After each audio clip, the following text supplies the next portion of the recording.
ডাইনি এই শব্দটা শুনলেই গায়ের লোম খাড়া হয়ে যায়। ডাইনি বলতে সাধারণত এমন একজন নারীকে বোঝায় যিনি তন্ত্র মন্ত্র, কালো জাদু বা কালা জাদু করে থাকেন। অনেকের মতে তারা অশুভ শক্তির সাহায্যে অন্যদের ক্ষতি করতে পারেন।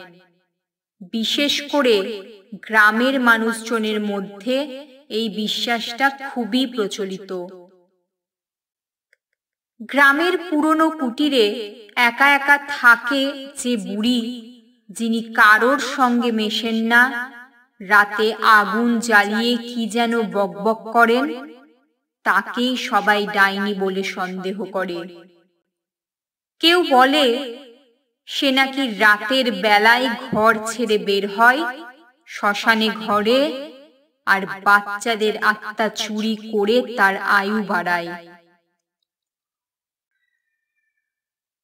লোককথায় ডাইনি এক রহস্যময় চরিত্র। সে অন্ধকার, তন্ত্রমন্ত্র আর আতঙ্কের প্রতীক।